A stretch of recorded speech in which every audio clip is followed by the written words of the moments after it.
Bapak, Ibu, Saudara-saudari, apa kabarnya? Kiranya kita semua tetap bersukacita dalam menjalani masa prapaskah kita. Mari kita berdoa.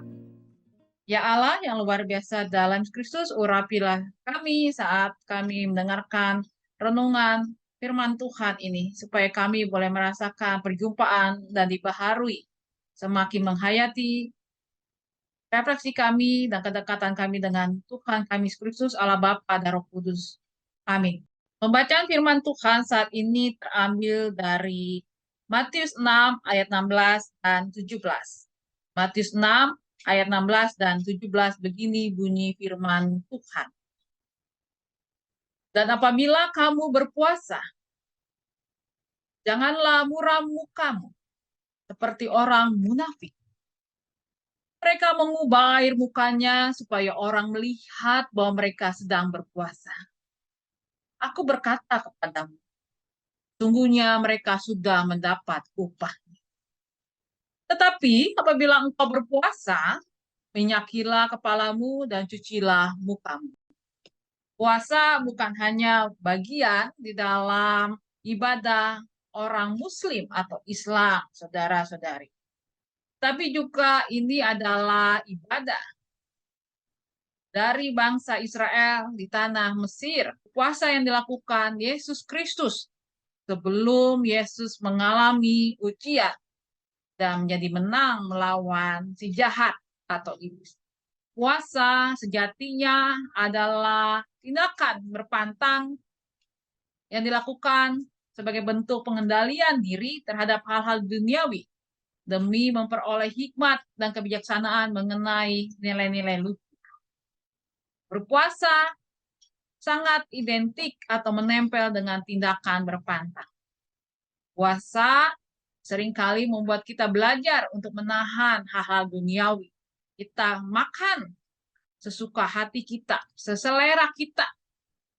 Kita makan pagi, makan siang, makan malam, lalu kita jajan, dan seringkali mengambil makanan sebanyak-banyak dan tidak menghabiskan dan membuangnya.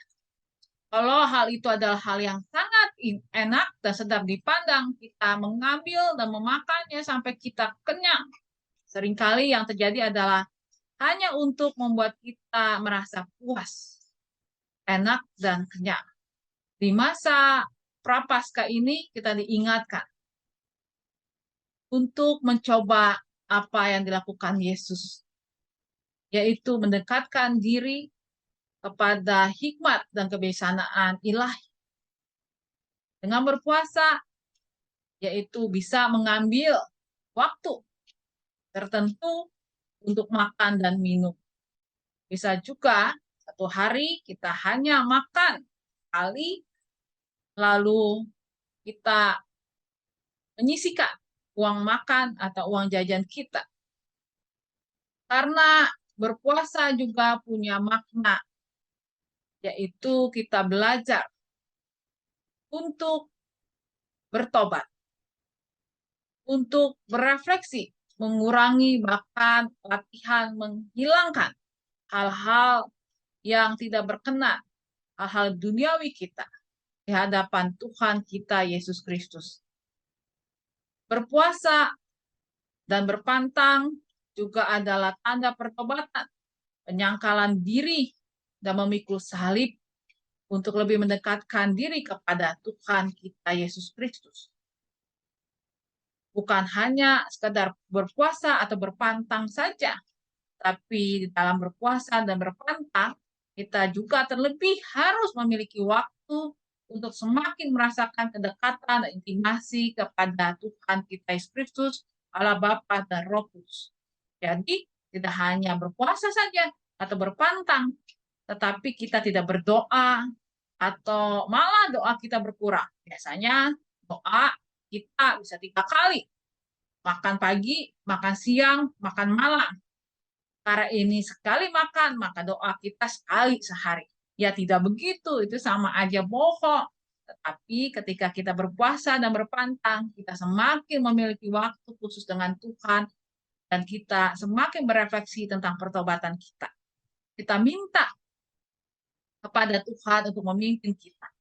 Adakah hal-hal tertentu yang harus kita kurangi, kita bertobat, dan kita berpantang, berkomitmen melalui jalan berpuasa atau berpantang?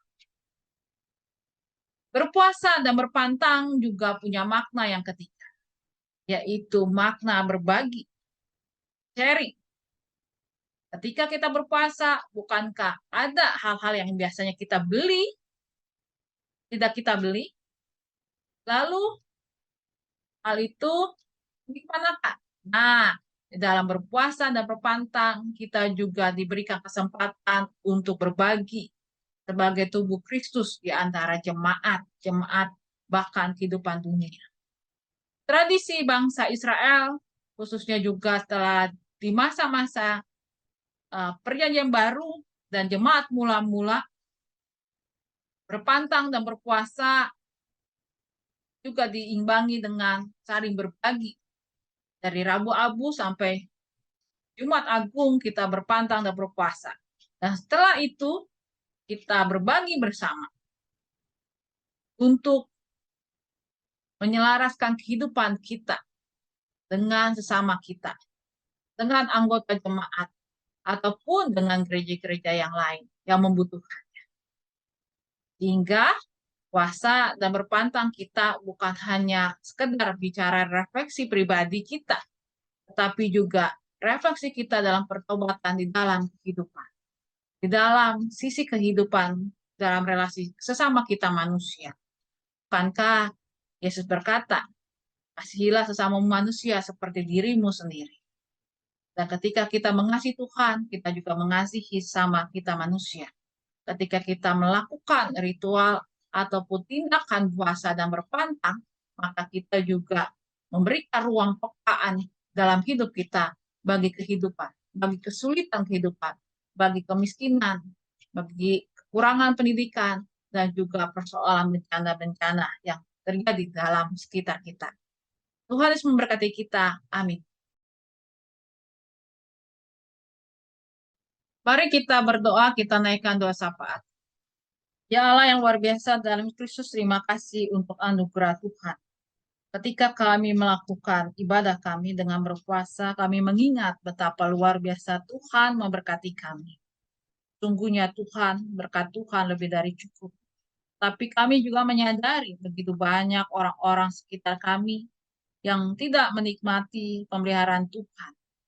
Karena itu Tuhan baru kami sehingga dalam masa-masa raya Paskah ini, ketika kami menjalani masa berpuasa kami dan berpantang, maka kami juga dimiliki hati yang peka untuk berbagi bagi mereka yang kekurangan, bagi mereka yang sedang dalam persoalan-persoalan kehidupan, bagi mereka yang terkena bencana. Ya Tuhan, tolonglah kami. Kami juga berdoa ya Bapa untuk saudara-saudari kami yang sedang sakit saat ini. Kiranya tangan kasih Tuhan menolong. Kami berdoa ya Tuhan untuk Bapak Sutanto Harto, Ibu Titi Niati, Ibu Livencia, Ibu Esther, Bapak Andi Rahmat. Kami berdoa untuk Ibu Meli. Kami berdoa untuk Ibu Tresna Ningsih, Bapak Edi, untuk orang tua kami, Heni Caya, Ibu Maria Bambang, Oma Budi, Ibu Sylvia Intan, dan oma opa kami lainnya. Tuhan, kami berdoa untuk mereka yang sedang berulang tahun. Untuk Ibu Dr. Monica Suryanto, untuk Saudara Aditya Purwa Putra, Ibu Lia Susanti, Saudari Damaris Anoite Ambarita, Bapak Lukas Putra, Saudari Iren Hedwiga Jonathan, Ibu Trisnawati Mulia, Saudari Krisna Eltinita, Saudara Suryadi Suryana, Saudara Martin Paramarta Putra, Saudari Margareta Theodora, Saudari Marisa. Tuhan Yesus yang sangat baik, urapi dengan hikmat kasih dan penyertaan Tuhan. Berkati juga segala kegiatan aktivitas kami di masa-masa Prapaskah hingga Paskah dan Pentakosta ini. Tuhan berkati dengan hikmat kasih Tuhan.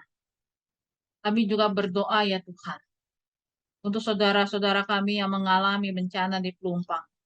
Tuhan urapi dengan hikmat kasih Tuhan dan kekuatan tangan kasih Tuhan. Dan pakailah kami ya Tuhan, untuk menjadi saluran berkat dan juga sahabat bagi mereka yang membutuhkan. Ya Allah, kami juga berdoa untuk pemulihan kehidupan, untuk pemulihan di masa-masa sekarang ini secara ekonomi, jemaat lepas jemaat, pendidikan anak-anak, khususnya mereka yang akan melanjutkan sekolah dan kuliah. Tuhan yang tolong dan berikan hikmat kekuatan dari tangan kasih Tuhan. Juga rencana APP kami, Tuhan juga urapi dengan penyertaan kasih Tuhan. Inilah doa kami Tuhan yang kami haturkan bersama doa Bapa kami. Bapa kami yang ada di sorga, dikuduskanlah nama-Mu, datanglah kerajaan-Mu, jadilah kehendak-Mu di bumi seperti di sorga. Beri kami hari ini makanan yang secukupnya. Ampuni salah kami seperti kami ampuni yang bersalah pada kami. Jangan bawa kami dalam pencobaan, melainkan lepaskan kami dari yang jahat. Sebab Kaulah yang punya kerajaan dan kuasa dan kemuliaan sampai selamanya.